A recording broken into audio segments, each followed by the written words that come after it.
नमस्कार, मैं श्रम मेहता और आप देख रहे हैं हमारा चैनल। आइए बढ़ते हैं खबरों की तरफ। भारत के पूर्व मुख्य न्यायाधीश DY चंद्रचूड़ ने हाल ही में स्पष्ट किया कि अयोध्या राम जन्मभूमि बाबरी मस्जिद विवाद को लेकर भगवान से प्रार्थना करने की उनकी टिप्पणी को गलत तरीके से समझा गया। उन्होंने कहा कि अदालत का काम संविधान और कानून के अनुसार फैसले देना है, न कि किसी दैवीय हस्तक्षेप पर निर्भर रहना। एक साक्षात्कार में चंद्रचूड़ ने कहा कि उनकी टिप्पणी को सोशल मीडिया पर संदर्भ से अलग करके पेश किया गया। उन्होंने बताया कि न्यायाधीशों को अक्सर संवेदनशील और संघर्षपूर्ण मामलों से निपटना होता है, जैसे पारिवारिक विवाद या राज्य और केंद्र सरकारों के बीच मुद्दे। ऐसे मामलों में संतुलन और शांति बनाए रखनी चुनौतीपूर्ण होती है और वो ध्यान और प्रार्थना के जरिए खुद को स्थिर रखते हैं। उन्होंने कहा कि वो एक न्यायाधीश का व्यक्तिगत धार्मिक विश्वास उनकी निष्पक्षता को प्रभावित नहीं करता।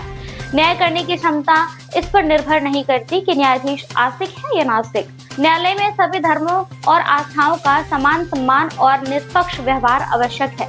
2019 के अयोध्या विवाद पर सुप्रीम कोर्ट के फैसले का जिक्र करते हुए उन्होंने कहा कि यह निर्णय सर्वसम्मत से दिया गया था, जिसमें सभी 5 न्यायाधीश एकजुट होकर खड़े हुए। उन्होंने कहा कि निर्णय के लिए किसी एक व्यक्ति को श्रेय नहीं दिया गया था, ताकि ये संदेश जाए कि अदालत में समूह के रूप में काम किया गया है। फैसले में विवादित जमीन राम मंदिर निर्माण के लिए एक ट्रस्ट को सौंपी गई और मस्जिद के लिए 5 एकड़ जमीन आवंटित करने का आदेश दिया गया।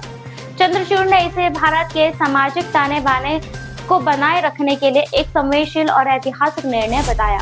अगली खबर है, PDP अध्यक्ष और जम्मू कश्मीर के पूर्व मुख्यमंत्री महबूबा मुफ्ती ने मुसलमानों पर बढ़ते हमलों और उनकी सुरक्षा को लेकर चिंता व्यक्त की है।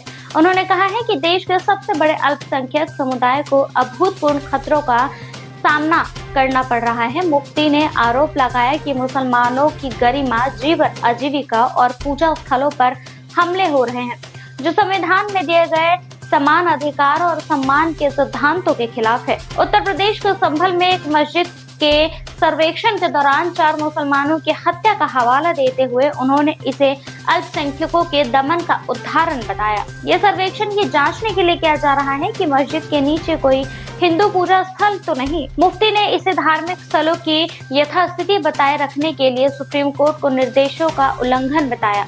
उन्होंने मस्जिदों के नीचे मंदिर खोजने की प्रवृत्ति की आलोचना की और इसे संविधान और कानून के शासन के शरण और संकेत बताया। मुफ्ती ने कहा कि ये चलन भारत के धर्मनिरपेक्ष और लोकतांत्रिक पहचान को खतरे में डाल रहा है। उन्होंने नागरिक से भारत के मूल विचार की रक्षा के लिए खड़े होने की अपील की है। मुफ्ती ने चेतावनी दी है कि यदि संविधान के मूल्यों की रक्षा नहीं की गई तो भारत अपनी विशिष्ट पहचान खो सकता है और अपने पड़ोसी से अलग नहीं रह पाएगा।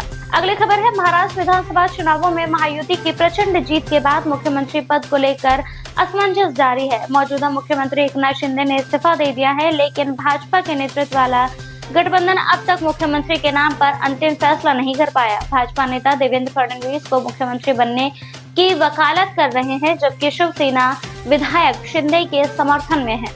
एनसीपी के अजित पवार गुट ने भी फडणवीस का समर्थन किया है। भाजपा के पास 132 सीटें हैं और उसे बहुमत के लिए शिवसेना या एनसीपी में से केवल एक का समर्थन चाहिए। शिवसेना ने बिहार मॉडल का हवाला देते हुए शिंदे को मुख्यमंत्री बनाए रखने की मांग की है। हालांकि भाजपा नेताओं और आरएसएस का झुकाव फडणवीस के पक्ष में है।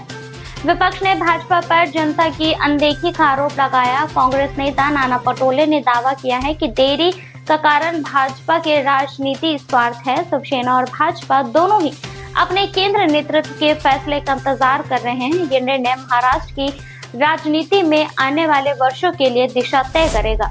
भारत ने आज यानी 26 नवंबर 2024 को संविधान में अपनाए जाने के 75 वर्ष पूर्ण होने के उपलक्ष्य में संविधान वर्ष की शुरुआत की, जिसे हमारा संविधान हमारा स्वाभिमान अभियान के तहत मनाया जा रहा है।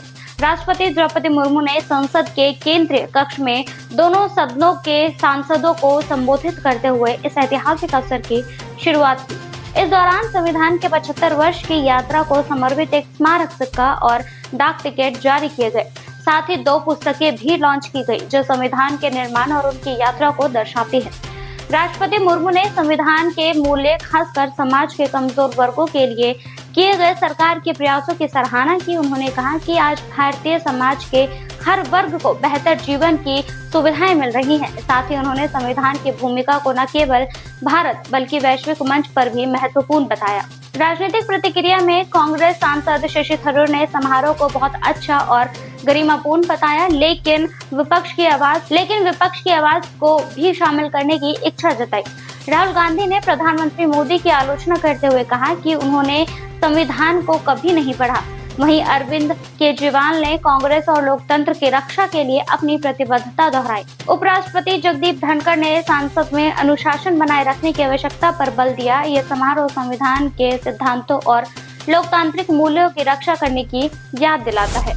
अगली खबर है, भारत सरकार ने पैन स्थायी खाता संख्या प्रणाली को उन्नत बनाकर पैन 2.0 पेश करने की घोषणा की है। केंद्रीय मंत्री अश्विनी वैष्णव ने इस परियोजना को डिजिटल इंडिया के विजन का हिस्सा बताया, जिसे कैबिनेट ने मंजूरी दे दी है। ये अपग्रेड का उद्देश्य उपयोगकर्ता अनुभव, सुरक्षा और व्यवसायिक प्रतिक्रिया को बेहतर बनाना है। पैन 2.0 परियोजना 1435 करोड़ के बजट से संचालित होगी। इसके तहत नए पैन कार्ड में QR कोड जोड़ा जाएगा, जो तेज सत्यापन और डाटा सुरक्षित सुनिश्चित करेगा। ये प्रणाली पैन को विभिन्न सरकारी प्लेटफॉर्म पर यूनिवर्सल बिजनेस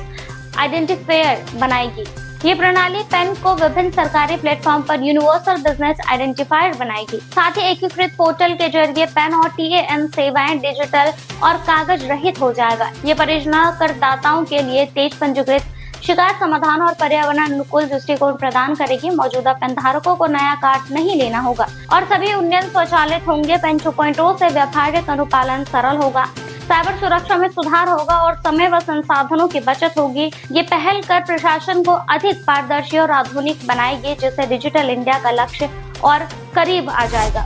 फिलहाल के लिए बस इतना ही। ऐसी और भी खबरों को देखने के लिए देखते रहिए हमारे चैनल को और इसे लाइक, सब्सक्राइब, शेयर करना ना भूलें।